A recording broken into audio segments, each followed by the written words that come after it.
I brought champagne to celebrate our anniversary. He brought his mistress. I'm standing in the doorway of Marcello's. It's a restaurant where Marcus proposed 15 years ago, holding a bottle of Dom Perignon I saved 3 months for. And there he is, my husband, at our table, with a woman in a teal dress and his hand on her lower back. Not a colleague. Not a cousin. His fingers are doing that thing where he traces little circles on someone's skin when he thinks no one's watching. I know because he used to do it to me. The hostess is asking if I have a reservation. My mouth isn't working, ma'am. Your name? Danielle. Danielle Caldwell. I'm here for the anniversary dinner. She checks her list, smiles. Perfect. Right this way. I follow her, because I genuinely don't know what else to do. Marcus sees me before I reach the table. His face does this thing, this flash of panic, then it smooths out into something worse. Like he's been expecting this. Like he planned it. The woman turns. She's younger than me. Maybe 32. Perfect blowout. That Instagram makeup, the kind of dress that costs more than my car payment. Danielle, Marcus says, calm. To calm. I'm glad you made it. I set the champagne on the table. It makes a loud thunk. This is Vanessa, he says. She's my partner. Partner. The word just sits there. I look at Vanessa. She's smiling. Not apologetic. Not uncomfortable. She's smiling like this is normal. I've heard so much about you, Vanessa says. Her voice is soft. Practiced. Marcus said you'd be mature about this. Mature? I pull out a chair. Sit down, because my legs aren't holding me anymore. About what, exactly? My voice sounds like someone else's. Marcus leans forward. He's wearing the cufflinks I gave him last Christmas. Danielle, I wanted to do this in person. I think we're all adults here. Vanessa and I have been seeing each other, and I thought it was time to be honest. At our anniversary dinner, well, it felt symbolic. A new chapter. I'm nodding. I don't know why I'm nodding. Vanessa is looking at Marcus like he's brave. Like he's doing something noble. How long? I ask. 7 months, Vanessa says. She says it proudly. Like she's proud of making it to 7 months with someone else's husband. 7 months. While I was planning this dinner, while I was getting my nails done this morning because I wanted to look nice for him, while I was saving for champagne, Marcus reaches for my hand. I pull it back so fast I knock over a water glass. Ha! I know this is a lot, he says. But I thought we could discuss how to move forward, like adults. The waiter appears, asks if we're ready to order. It's just the check for my drink, I say. And the champagne stays here. They'll want it. I stand up. My hands are shaking, but my voice is steady. Congratulations on your new chapter, Marcus. I hope it's everything you deserve. I leave the bottle, walk past the hostess who looks confused, get in my car, and that's when I start screaming. 2 hours later, I'm at my best friend Jenna's apartment. She's heard the whole thing twice. I keep repeating it because it still doesn't make sense. He brought her to Marcello's. I say again. To our place. Jenna is making tea I won't drink. What did you do with the champagne? Left it. They can choke on it. Good. She sits next to me. What do you need? I need to understand why. 'Cause he's a selfish piece of no. I'm shaking my head. 7 months. How did I not know? What did I miss? Jenna squeezes my hand. You didn't miss anything. He hid it, but that's not true. I go over every Thursday night. He worked late. Every weekend work trip. Every time his phone was face down on the counter. The signs were there. I just didn't want to see them. I need my laptop. I say why? Because I'm going to find out who the hell Vanessa is. Vanessa Chen, 32, marketing director at Marcus's company. She has 14,000 Instagram followers and posts photos of herself at charity galas and rooftop bars. In 3 of them from the last 6 months, there's a man's hand in the frame. Dark blazer. Gold watch. Marcus's watch. I screenshot everything. There's a photo from 4 months ago. Caption, best dinner with my favorite person. The location tag is Marcello's. They've been going to our restaurant. For months. I go further back. Find a post from 8 months ago. It's Vanessa at a work conference. In the background, blurry but visible, is Marcus. She didn't tag him, but he's there. 8 months. Not 7. She lied. Or he lied to her too. Jenna looks over my shoulder. She has no idea what she's in for. What do you mean? Marcus is a snake, Donnie. You think you're the first? You think she's the last? I close the laptop. I need to go home. Do you want me to come with you? No. I need to think. The house is dark when I get there.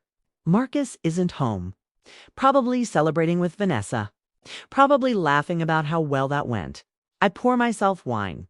Sit in the kitchen. Look at the anniversary card I bought him this morning. It's still on the counter unsealed. To 15 more years with my best friend. I rip it in half. My phone buzzes. Text from Marcus. I think it's best if I stay at a hotel tonight. Give you space to process. Process. I text back. Take all the space you need. Other buzz? This one from a number I don't recognize. Hey Danielle, it's Vanessa. I just want you to know I really respect how you handled tonight. Marcus is lucky to have had you in his life. Had past tense. I block the number. Then I call my lawyer. Lydia Crane answers on the third ring. Danielle, it's 11 p.m. It's cheating. I need to file tomorrow. Silence. Then, okay. Come to my office at 9 a.m. Bring everything. Everything. Bank statements. Credit card records. Photos. Texts. Everything he thinks you don't have. Hang up. Open our joint credit card account, and there it is. Marcelo's 4 times in the last 6 months. Always on Thursdays. $400 each time. The boutique hotel downtown. 3 weekend stays. $800 each. A jewelry purchase. $2,500. I never got jewelry. I screenshot all of it. Every transaction. Every date. Every lie. Then I find the emergency credit card. The one Marcus gave me just in case. The one I've never used because I didn't want to be that kind of wife. I check the statement and I start laughing because Vanessa has been using it for months. Spa days, shopping trips, a weekend in Napa. She's been spending my money, our money, and Marcus let her. At 7 a.m., I'm at the bank. I move half of everything from our joint account into a personal account Marcus doesn't have access to. The teller asks if I'm sure. Very sure. At 9 a.m., I'm in Lydia's office with a folder 3 inches thick. She flips through it, looks up. This is perfect. Airtight. Good. What do you want? Everything he doesn't. She smiles. I can work with that. The divorce papers are filed by noon. Grounds. Adultery. Evidence documented. Marcus calls at 12:45. What the hell, Danielle? You wanted a new chapter. I'm giving you one. You can't just file without talking to me. You brought your mistress to our anniversary dinner. I don't think talking is really our thing anymore. Silence. Then I'll fight this. Good. I have receipts. I hang up. Jenna texts. How you holding up? Me? I'm about to ruin his life. I'm great. 2 days later, Marcus shows up at the house. I change the locks. He's knocking. I'm watching through the window. Danielle, open the door. I open it. Stand in the doorway. You can't lock me out of my own house. Our house. And I didn't lock you out. I changed the locks for security purposes. You're staying at a hotel, remember? You texted me. His face is red. This is insane. What's insane is spending $2,500 on jewelry for your girlfriend while I'm driving a car with 140,009 miles on it because we're saving for the future. He goes pale. You went through my accounts. Our accounts, Marcus. Joint accounts. Joint credit cards. Including the emergency one that Vanessa's been using for spa days. She needed. I don't care what she needed. She's not your wife. I am, technically, for now. Danielle, can we please just talk about this like adults? You mean like we did at Marcelo's? When you ambushed me with your affair? He's staring at me like he doesn't recognize me. Good. I'll email you the locksmith's number, I say. You can have your stuff. I'll leave it on the porch tomorrow. I close the door. He stands there for 5 minutes. Then he leaves. That night, I can't sleep. I keep thinking about Vanessa's Instagram, about the comments under her photos, about the life she's building with my husband while I'm in the house we bought together. Okay? Alone? Jenna's words keep playing in my head. You think you're the first? I open my laptop, search Marcus Caldwell plus company name plus relationships. Nothing. I try Facebook. Go through his friends list. Bossy friends. Mostly colleagues and college people. Then I see her. Tagged in a post from 3 years ago. Company holiday party. Her name is Rebecca Lynn. In the photo, she's standing next to Marcus. His arm is around her waist. The caption, written by a coworker. Cutest couple at the party. I click on Rebecca's profile. It's private. But her profile picture is public. It's her and a toddler. Updated 6 months ago. I message her. Hi, Rebecca. I know this is random, but I'm Marcus Caldwell's wife. Can we talk? She responds in 10 minutes. He's married. We meet at a coffee shop the next morning. Rebecca brings her daughter. She's 2. Has Marcus's eyes. Told me he was single, Rebecca says. We dated for 8 months. Then I got pregnant and he disappeared. When was this? 3 years ago. I tried to reach out. He blocked me. Changed his number. I gave up. I'm staring at this little girl. She's coloring, humming, has no idea her dad is a ghost. Does he pay child support? Rebecca laughs. It's bitter. I can't get child support from someone who doesn't exist. I don't even know where he works now.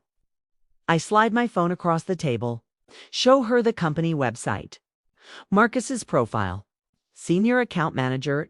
Rebecca goes still. That's him. That's where he works. Do you have a lawyer?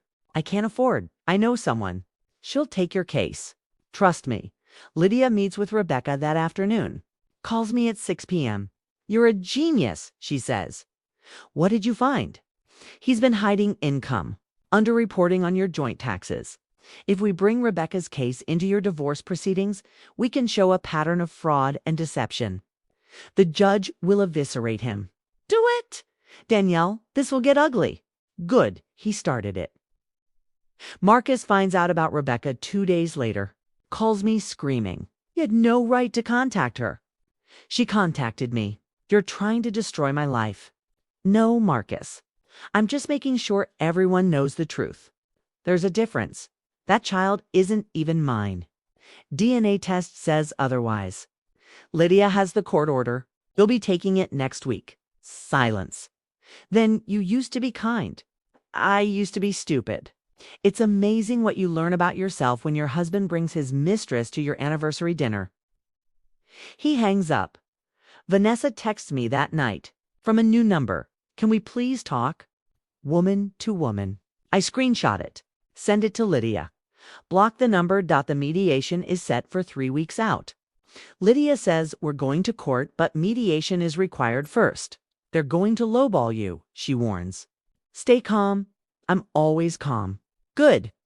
Because I'm about to bury him. The day before mediation, Marcus's lawyer sends a settlement offer. He'll give me the house if I waive spousal support and drop the adultery claim. Lydia laughs when she reads it. Absolutely not. What's our counter? Full spousal support for 3 years. Half his 401k. He pays Rebecca's child support retroactively. And he covers your legal fees. He'll never agree. Then we go to court. And I show the judge every receipt, every hotel charge, every dollar he spent on Vanessa while you were saving for champagne. Mediation day. I wear navy. Professional? Untouchable. Marcus is there with his lawyer. He looks tired. Good. Vanessa is not there. Interesting, the mediator starts.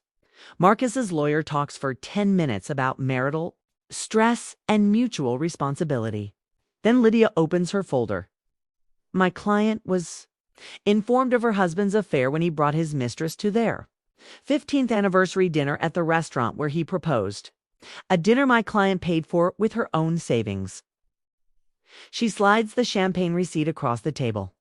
$240. Mr. Caldwell has been in a relationship with a subordinate at his company for 8 months. He has spent over $12,000 of marital funds on this affair, including $2,500 on jewelry that was not given to his wife. Marcus's lawyer starts to object. Lydia holds up a hand. Additionally, Mr. Caldwell has a 3-year-old daughter from a previous affair that he has failed to acknowledge or support financially. We have DNA confirmation and court orders pending. Marcus's face goes white. My client is requesting full dissolution of the marriage on grounds of adultery, 50% division of all marital assets including retirement accounts, 3 years of spousal support, and full coverage of legal fees for both my client's case and the child support case brought by the mother of Mr. Caldwell's child. The mediator looks at Marcus. Do you need a moment? Marcus's lawyer asks for a recess. They come back 30 minutes. Later, Marcus agrees to everything. The divorce is finalized 8 weeks later. I get the house, half his retirement, 3 years of support, and he pays Lydia's fees. He also pays Rebecca's lawyer fees and 3 years of back child support plus ongoing payments. Vanessa breaks up with him 2 days after the mediation.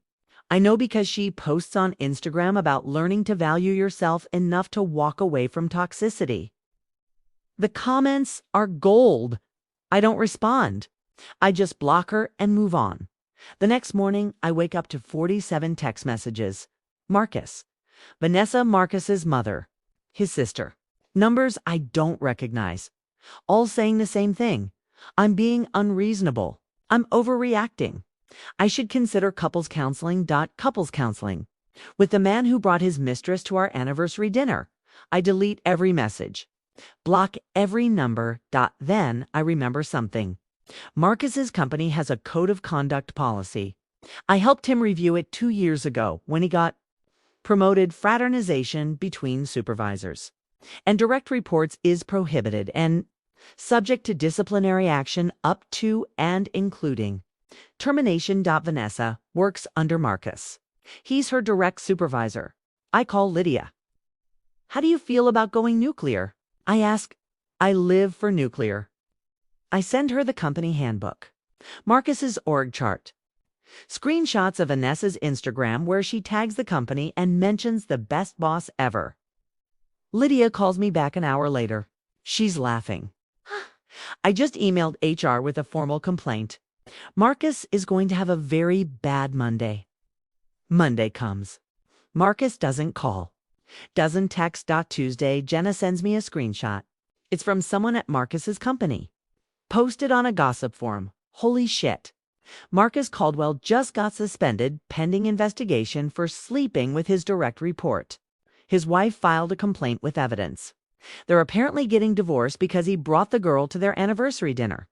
I can't even make this up. The replies are brutal. People who worked with Marcus.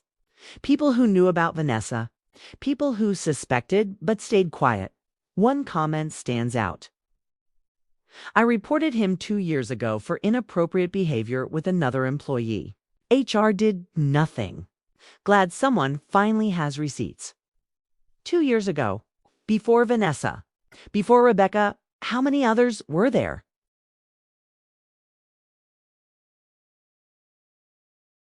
I go back through Marcus's phone records. The ones I pulled before filing. Look for patterns. There's a number that appears 30+ times between 2020 to 2021. Always late night. Always short calls. Then it stops completely in early 2022. I reverse search it. LinkedIn profile comes up. Sarah Mitchell. Used to work at Marcus's company. Left abruptly in January 2022. Moved to Portland. I find her on Instagram. It's private, but her bio says, survived narcissistic abuse. Helping others heal. DM for support. I send a DM. Hi, Sarah. This is going to sound crazy, but I'm Marcus Caldwell's soon-to-be wife. I think we might have something in common. She responds immediately. Oh my God. Is he still at Brennan and Associates? Until his suspension hearing next week? Yeah. Can we talk? Like, actually talk. We schedule a video call for that night. Sarah tells me everything. They dated for 11 months in 2022-2021. He told her he was divorced, showed her an apartment he claimed was his. It was his friend's. Even introduced her to his ex-wife once at a company party. I was introduced as his colleague. I remember meeting her, being friendly. He was so convincing, Sarah says. Her voice is shaking. I didn't find out he was married until someone from HR pulled me aside and warned me. I confronted him. He said you were separated, that you had an arrangement. We didn't. I know that now. I quit because I couldn't work in the same building as him. Couldn't breathe? She's crying. I'm crying. I'm so sorry. I say, for what? You didn't do anything. He did. I should have known. I should have seen it. Danielle, no. That's what they do. They make you feel crazy for suspecting. They're so good at lying that the truth sounds fake. We talk for 2 hours. She gives me names. 3 other women from the company. One from his gym. One from college who he reconnected with on Facebook. He has a type, Sarah says. Smart, successful, too trusting. I spend the next week reaching out to every woman Sarah named. For respond, they all have the same story. He love-bombed them, made them feel special, promised things, then disappeared when they got too close or started asking questions. One woman, Melissa, worked at his gym. They dated for 3 months in 2019. He ghosted her when she mentioned meeting his family. I drove by his house once, Melissa tells me. I just wanted to see where he lived. And I saw you, in the window, cooking dinner. I realized everything he'd told me was a lie. Why didn't you tell me? I tried. I knocked on your door. You answered. I was going to say something, but then I saw your face and you looked so happy and I just chickened out. I said I had the wrong address and left. I remember that day.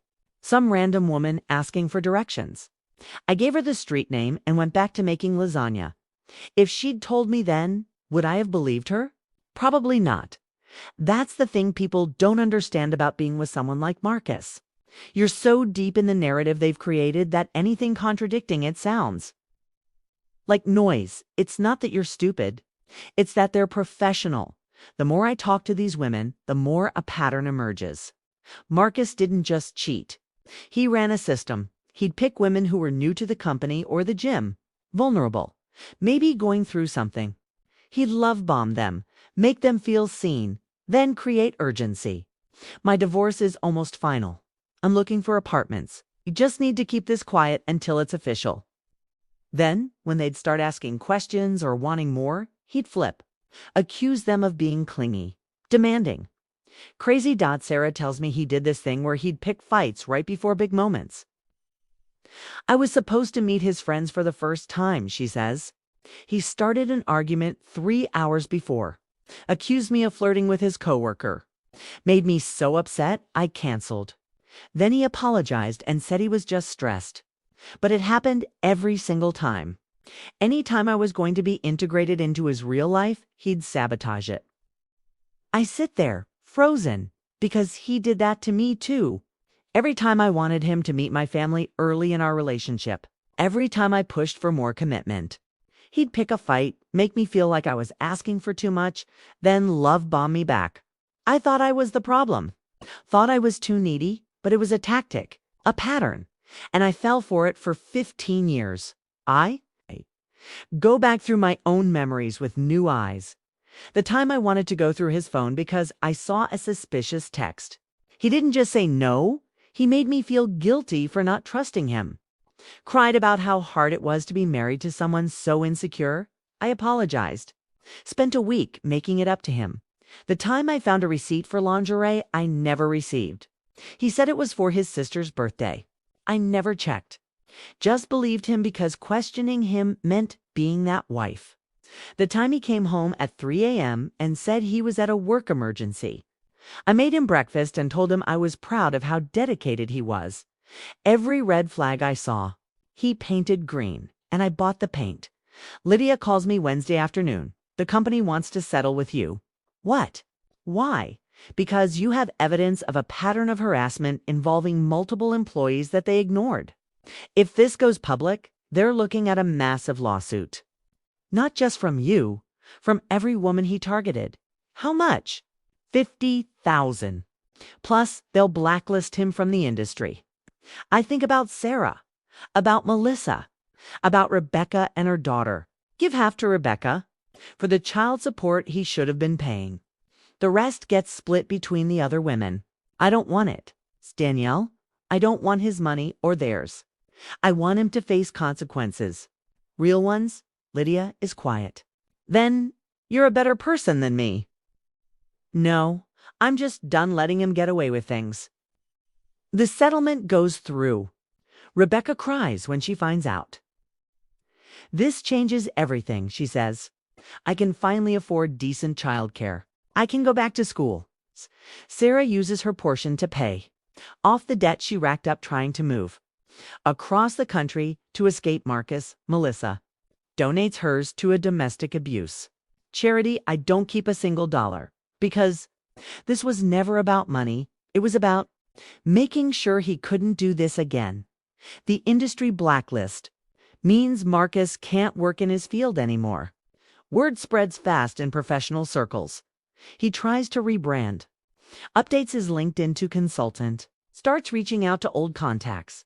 Every single person he messages gets a follow-up. From one of us, Sarah, Melissa, me, Rebecca.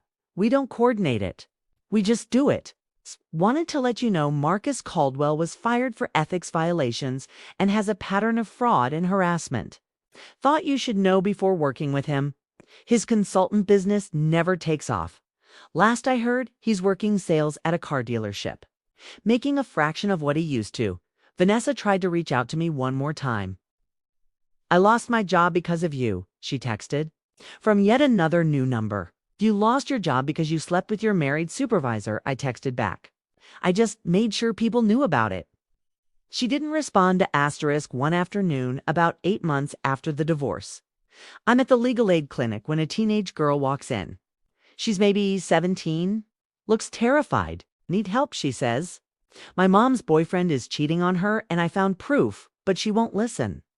She thinks I'm just trying to break them up. I sit her down. What kind of proof? She shows me text messages, emails, photos, all from the boyfriend's phone that she accessed when he left it unlocked. It's damning. Obvious. Cruel? Have you shown your mom all of this? She says I'm making it up, that I doctored it. She's so in love with him, she can't see what he is. I know that feeling. What do you want to happen? I want her to leave him before he destroys her like he destroyed his last girlfriend. His last girlfriend. She nods, shows me a Facebook profile.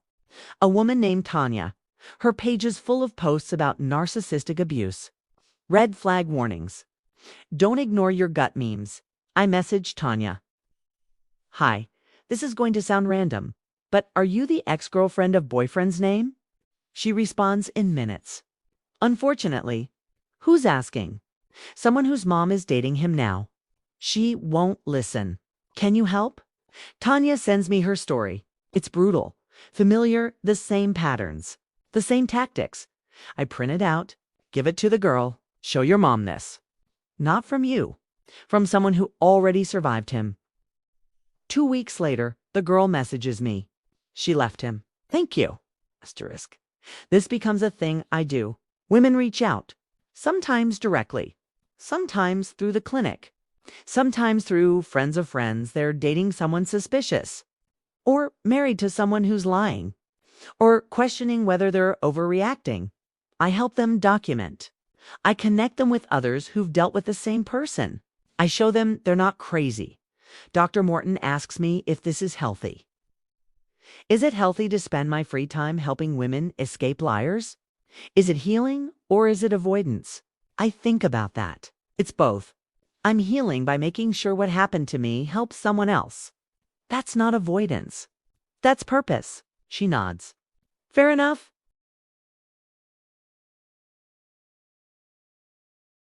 Around month 10, I start sleeping better. I stop checking Marcus's social media. Stop wondering where he is or who he's with. I delete old photos. Not angrily. Just methodically. They're not serving me anymore. I keep one. From our wedding day. Not because I miss him. but because I want to remember what hope looked like. Before I learned to protect it better. David and I are serious now. He's met Jenna, met Dr. Morton, knows my whole story. You scare the shit out of me sometimes, he says one night. Good. I mean it. You're so strong but also so guarded. I never know if you actually trust me. I look at him. Really look at him. Working on it. But I need you to understand that Marcus didn't just break my heart. He broke my ability to believe people. And I'm rebuilding that slowly. But it's not going to happen overnight. I can wait. What if it takes years? Then it takes years. I'm not him, Danielle. I'm not going anywhere. And for the first time since the anniversary dinner, I believe someone 1 year and 2 months after the divorce. I get an email from Marcus. Subject line, I'm sorry. I almost delete it. Then I don't talk, Danielle. I know I don't have the right to contact you. I know you probably never want to hear from me again. But I need to say this. Even if you don't respond, I'm sorry. Not the kind of sorry where I'm asking for forgiveness or trying to get you back. I know that ship sailed. I destroyed it myself. I'm sorry for what I put you through. For the anniversary dinner. For Vanessa. For all the lies before her. For making you feel like you were crazy when you were just being perceptive. I've been in therapy for 6 months now. My therapist says I have a pattern of self-sabotage and intimacy avoidance. That I hurt people before they can hurt me. That I'm a narcissist who weaponizes vulnerability. She's probably right. I don't know if this matters to you. It probably doesn't. But I wanted you to know that you weren't the problem. You were never the problem. It was me. It's always been me. I hope you're happy. I hope you found someone who deserves you. I hope you never think about me, Marcus. I read it 3 times. Then I forward it to Dr. Morton. She calls me. How do you feel? I don't know. He's saying the right things. But are they true, or is this another manipulation? Does it matter? What do you mean? Whether he's genuine or not doesn't change your reality. You're moved on. You're happy. His apology doesn't undo the damage, and his lack of apology wouldn't have made it worse. So does it actually matter if he means it? I think about that double quotes no. I guess it doesn't. So what do you want to do with this email? Nothing. I don't need to respond. I don't need closure from him. I already have it. I delete the email, and I don't think about it again. The suspension hearing happens Thursday. Lydia gets me a copy of the findings. Marcus violated company policy on 7 separate occasions with 4 different employees. Vanessa was just the most recent. He's terminated. Effective immediately. No severance. They're also reviewing whether to report him to industry regulators for ethics. Violations. His lawyer calls Lydia Friday morning. Wants to renegotiate the settlement. Tell him no, I say. He's offering more. Wants to avoid going to court? How much more? 5 years spousal support instead of 3. Full legal fees. He keeps his 401k, but you get the house free and clear. No split. I think about it. About dragging this through court. About seeing him again. About giving him any more of my time. Tell him he has 24 hours. After that, we go to court and I bring every woman I've found. Marcus agrees in 22 hours. The divorce is finalized 6 weeks later. I don't go to the courthouse. Lydia handles everything. Texts me when it's done. You're free. I'm sitting in my kitchen. The house that's now legally mine. Just mine? I should feel victorious, relieved. Something I just feel tired. Jenna comes over with wine and Thai food. We eat on the floor like we're 25 again. How does it feel? She asks like I spent 15 years married to a stranger. You gonna be okay? Yeah, eventually. What's first? I'm repainting the bedroom. That awful beige has to go. Jenna smiles.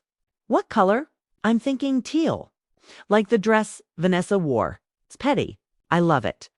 Repainting takes 3 days. I do it myself. Jenna helps with the trim while we're painting. I get an email from the legal aid clinic I volunteered at once years ago. Hi, Danielle. We saw your name in connection with the Caldwell divorce case and we wanted to reach out. We're looking for volunteers to help with our financial abuse and infidelity documentation program. Would you be interested in speaking with women going through similar situations? I stare at that email for a long time. Then I respond, yes. When do I start? I start the following Tuesday. The coordinator, Maria, gives me a stack of intake forms. These are all women who've been referred to us in the last month.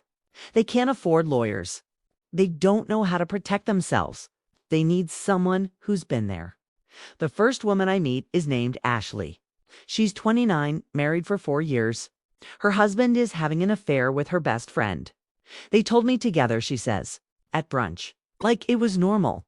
Like I was supposed to be happy for them. I feel my chest tighten. What did you do? I paid for my mimosa and left. Then I went home and cried for 6 hours. I don't know what to do. I pull out a notepad. First, we're going to document everything. Do you have access to your bank accounts? We spend 2 hours going through her finances, finding the hotel charges, the Venmo payments to her former best friend, the joint credit card that's been maxed out on couples trips Ashley was never invited to by the end. Ashley is sitting up straighter. I didn't realize I could actually fight this. You can, and you will. She leaves with a folder of documentation and Lydia's number. 2 weeks later, she texts me. Filed papers today. He didn't see it coming. Thank you. Over the next 3 months, I help 12 women document their cases. Most of them win. Some of them settle. All of them get out. One woman, Patricia, sends me flowers after her divorce is finalized. The card says, "You've saved my life. Thank you for showing me I wasn't crazy." I put them on my kitchen table, next to the framed photo of me and Jenna at Marcello's, toasting with champagne. Dr. Morton asks me in therapy how the volunteer work makes me feel. Useful, I say. Like the worst thing that happened to me can help someone else. That's called post-traumatic growth. It's called making sure he didn't break me for nothing. She smiles. That too. Asterisk 6 months after the divorce, I run into Vanessa at Target. We make eye contact across the home goods aisle. She freezes. I keep walking. She follows me. Danielle. Wait. I stop. Turn around. What? I'm sorry. For everything? I didn't know he was married when we started. He told me you were separated. And when did you find out the truth? She looks down. 3 months in? So you knew for 4 months and kept going. I thought he'd leave you. He said he was going to, and now. We broke up. He's seeing someone else. Someone from his new job. Of course he is. I'm sorry you got hurt, I say. But I can't help you with this. No? I just needed you to know I didn't mean to. You did mean to. You just didn't think you'd get caught. Neither did he. I walk away. Leave her standing there with her cart full of throw pillows in denial. A year later, I'm fully moved on. The house is mine, painted, redecorated, no trace of Marcus except for the lessons. I'm still volunteering, still helping women document, still teaching them how to protect themselves. I'm dating again, slowly. A guy named David from the coffee shop down the street. He knows the whole story. Doesn't run. You're kind of scary when you talk about your ex. He says one night, "Good, I should be." He laughs. "Remind me never to cheat on you. You won't need reminding. You'll just remember what happened to the last guy." Last month, I got a LinkedIn message from Marcus's new girlfriend. The same one who reached out before. "Danielle, I need help." He's doing it again. "I found receipts." Another woman. I confronted him and he said, "I'm paranoid." But I'm not. I know I'm not. Send her everything I have.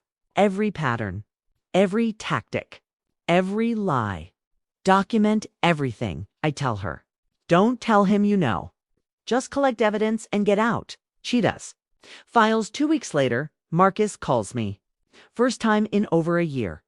"You're poisoning people against me." I'm showing them the truth. There's a difference. I've changed. No, you haven't. You just got better at hiding it. "Danielle, why can't you just let this go?" "Because you brought your mistress to our anniversary dinner, Marcus. You humiliated me. Spent my money. Lead, for years. And you never once said you were sorry. So no, I won't let it go. Not if it means saving someone else. He hangs up. I block his number. Finally, these days, I'm happy. Actually happy. Not the fake happy I was during the marriage. The kind where you tell yourself everything's fine because admitting it's not means starting over. Real happy. The kind that comes from knowing exactly who you are and what you won't tolerate.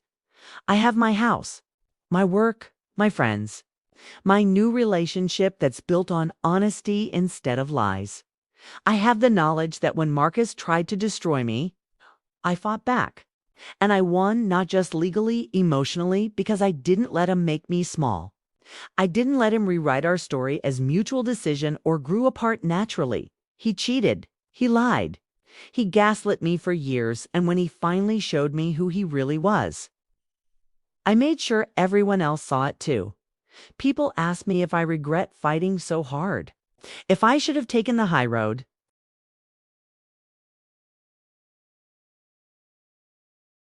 I think about that bottle of champagne, about how excited I was that morning, about how I thought we were celebrating 15 years of partnership. About how he was celebrating.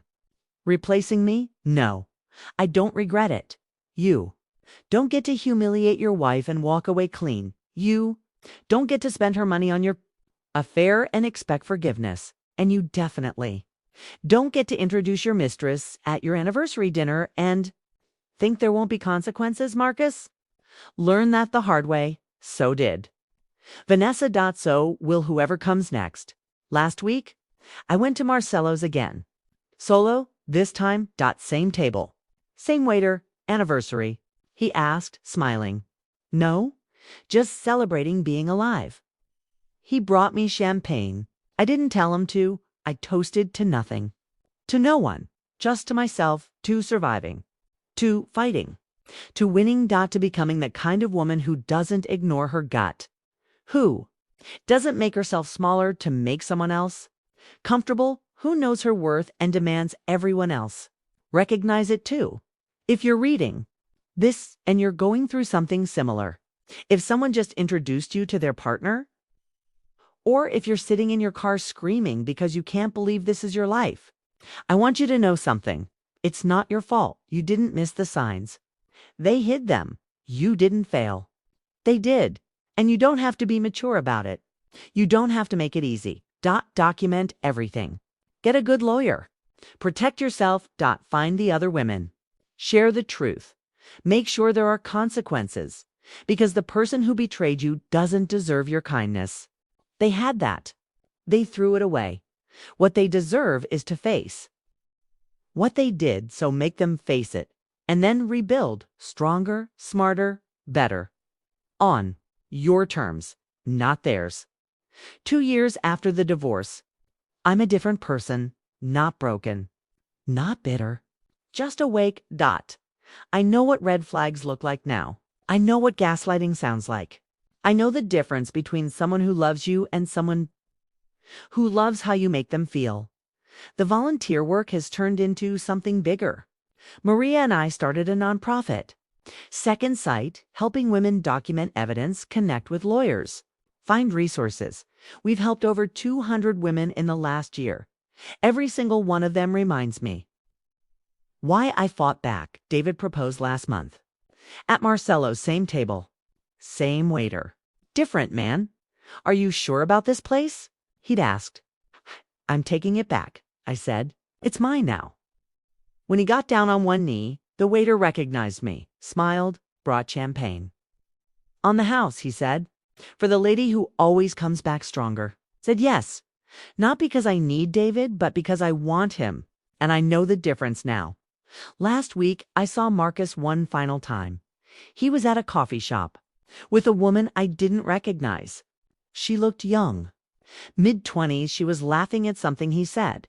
His hand was on her lower back, tracing circles. I watched for a minute, debating. Then I walked over. Hi, Marcus. He looked up. Went pale. Danielle. I'm not here to cause a scene. I just want to give your friend some information. I looked at the woman. Hi, I'm Marcus's ex-wife. Has he told you he's been married before? She blinked. He said he was divorced. Years ago. 2 years ago? Because he brought his mistress to our anniversary dinner. I pulled out my phone, showed her the divorce decree. Public record. Just wanted you to know the truth. What you do with it is up to you. I started to walk away. Marcus grabbed my arm. Why can't you just leave me alone? I looked at his hand, then at him. Let go of me. He did. I left you alone, Marcus, for 2 years. I'm not here for you. I'm here for her. Because someone should have warned me, and no one did. I'm not making that mistake again. The woman stood up, picked up her purse. Wait, Marcus said. I'll call you, she said to me. Then she left. Marcus stared at me. You just can't help yourself, can you? You just can't stop lying, can you? I've changed. You're at a coffee shop with a woman 20 years younger than you, using the same tactics you used on me. On Vanessa, on Sarah, on Rebecca, and everyone else. You haven't changed. You've just gotten better at hiding.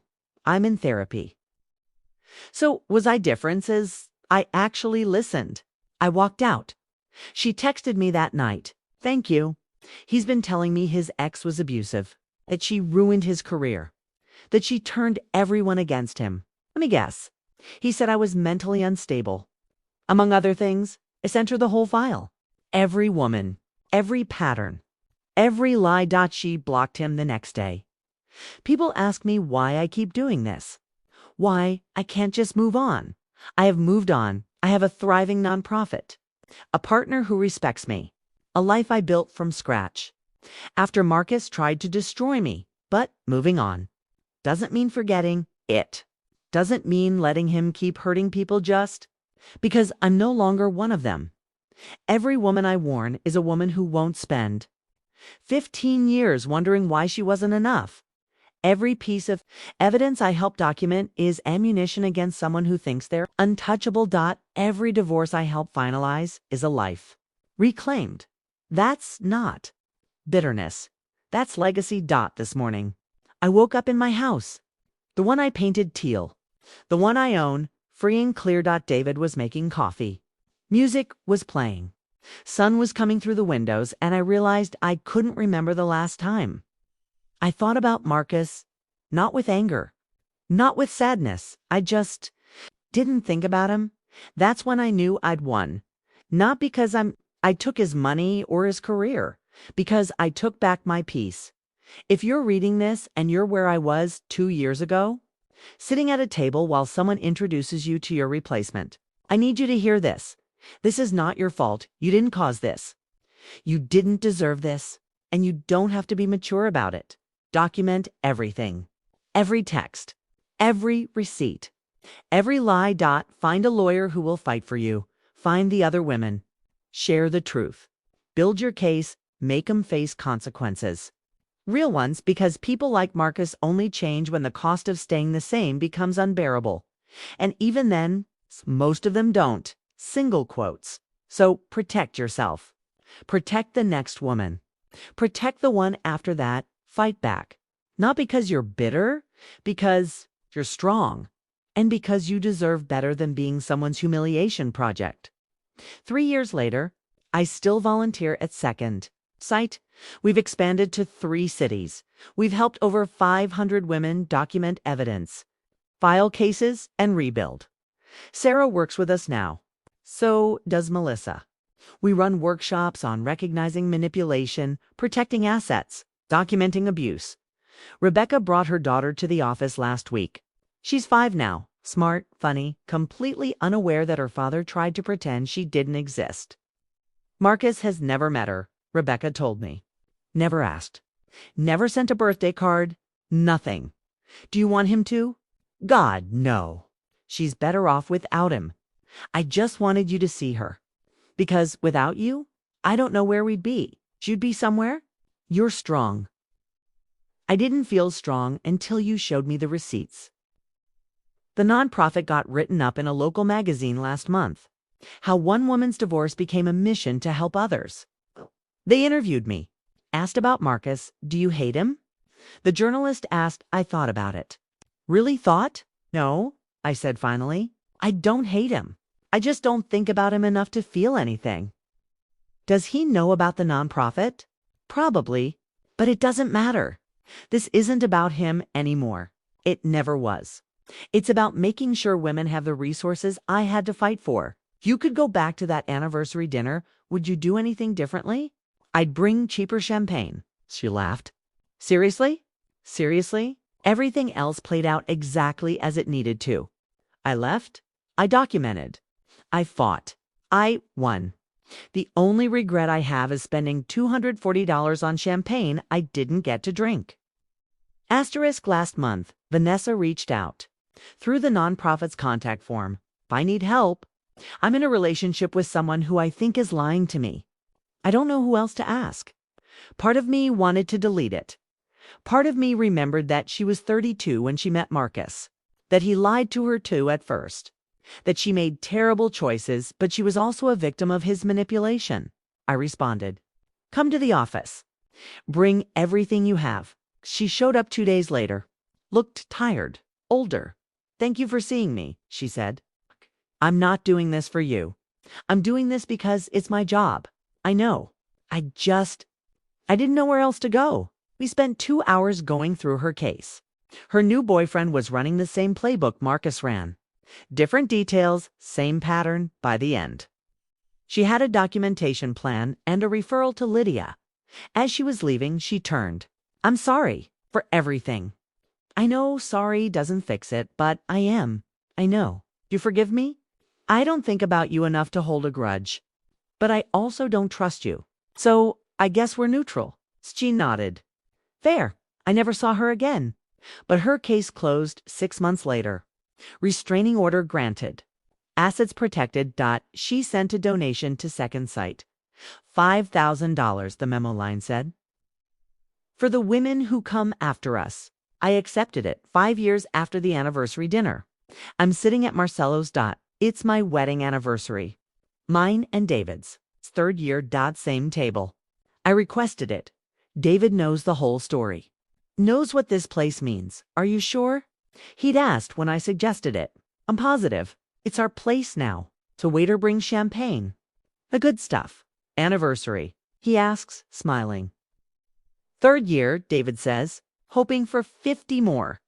You chose well, the waiter says to me. I know. We toast. To marriage. To partnership. To honesty. To choosing the right person after learning what the wrong one L.